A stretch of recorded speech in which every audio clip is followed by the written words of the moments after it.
ভাটপাড়ার পর এবার কোচবিহারের বক্সিরহাটে চলল গুলি। তৃণমূল নেতা ভেবে এক ব্যক্তিকে লক্ষ্য করে গুলি চালালো কিছু মানুষ।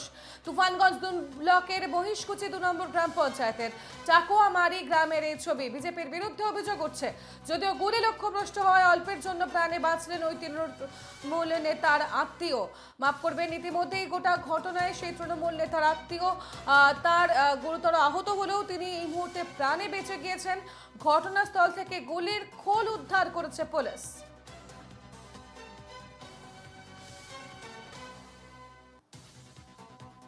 ভাটপাড়ার পর এবার কোচবিহারের বক্সিরহাটে চলল গুলি। তৃণমূল নেতা ভেবে এক ব্যক্তিকে লক্ষ্য করে গুলি চালালো দুষ্কৃতীরা। তুফানগঞ্জ 2 নম্বর ব্লকের মহিষকুচি 2 নম্বর গ্রাম পঞ্চায়েতের টাকুয়ামারি এলাকার এই ছবি। ইতিমধ্যেই গোটা ঘটনায় বিজেপির বিরুদ্ধে অভিযোগ উঠছে, যদিও তা অস্বীকার করেছে বিজেপি। রাজনৈতিক চর্চা যেমন শুরু হয়েছে, গোটা বিষয়টি নিয়ে একাধিক প্রশ্ন উঠে আসছে। আমাদের সঙ্গে সরাসরি রয়েছেন প্রতিনিধি অমিত সরকার। অমিত, ঠিক কি ঘটেছে, কি জানতে পারছো?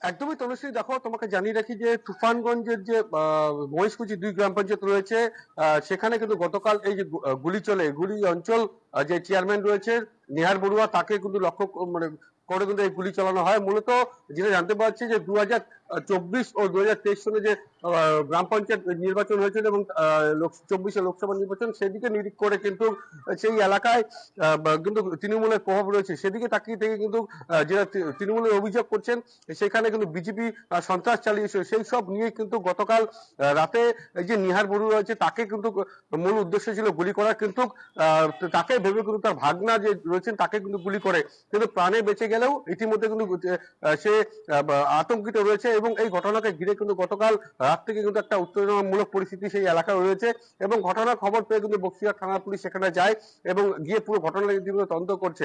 এবং তার পাশাপাশি অভিযোগ যেটা উঠছে যে বিজেপি আশ্রিত দুষ্কৃতী রয়েছে, তাদের বিরুদ্ধে কিন্তু অভিযোগ উঠছে এবং বিজেপির পক্ষ থেকে যেটা অভিযোগটা অস্বীকার করা হয়েছে। মূলত এটা ভিত্তিহীন ঘটনা, তৃণমূলের নিজেদের গোষ্ঠী দ্বন্দ্ব জুড়ে এই ধরনের ঘটনা ঘটেছে এবং তাদের সাথে কিন্তু যে নিয়ার বড়ুয়া রয়েছেন, তার আগেও কিন্তু বিরুদ্ধে অনেক কয়েকটা অভিযোগ রয়েছে। সেই সব দিক দিয়ে তাকিয়ে কিন্তু তৃণমূলের গোষ্ঠীদ্বন্দ্বের কারণে এই ঘটনা ঘটতে পারে বলে বিজেপি তাই বলছে এবং পুরো ঘটনাকে ঘিরে কিন্তু ইতিমধ্যে পুলিশ কিন্তু ঘটনার তদন্ত সাপেক্ষে রয়েছে বলে জানা যাচ্ছে। তনুশ্রী, বেশ বেশ, ধন্যবাদ অমিত।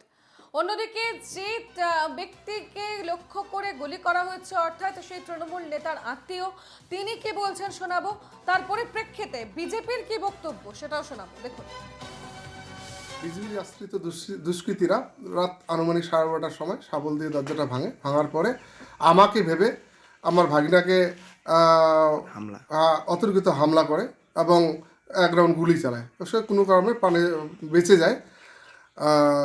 কেন হামলাটা একটাই কারণ, আপনারা জানেন যে মহিষকুচি 2 নং অঞ্চল 2023 পঞ্চায়েত নির্বাচন এবং 2024 লোকসভা নির্বাচন আমরা বিপুলভাবে জয়যুক্ত হই এবং মহিষকুচি 2 নং অঞ্চল আগাগোড়া তৃণমূল কংগ্রেসের শক্ত একটা ঘাঁটি।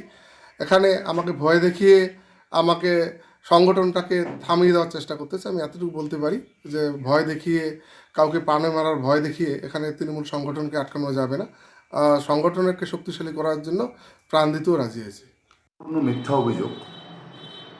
কারণ কেন বলছি মিথ্যা অভিযোগ, বিজেপির এরকম কোনো বিষয় নেই যে কারো উপর গুলি চালিয়ে সেখানে বিজেপি সংগঠন করবে।